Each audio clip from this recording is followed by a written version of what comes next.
ចង់អូលផ្លូវស្នេហាយើងគ្មានដែនកំណត់នៃក្តីសប្បាយជួបគ្នានៅទីនេះគឺ7 Station ស្នាមថាបដំបងកើតក្នុងហាងនេះហាង7 Station ទីជួបស្នេហ៍ម្ហូបឆ្ងាញ់ពិសាបណ្ដាចិត្តហាងស្អាតអនាម័យគ្មានគូព្រៀបរាត្រីនេះមានតែយើងពីរនាក់អូ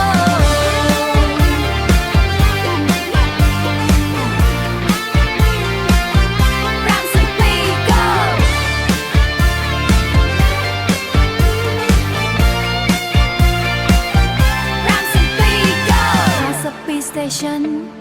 ស្នេហ៍យើងនៅទីនេះរាត្រីនេះមានតែយើងពីរនាក់កន្លែងស្អាតស្នៅទៀតណាញញឹម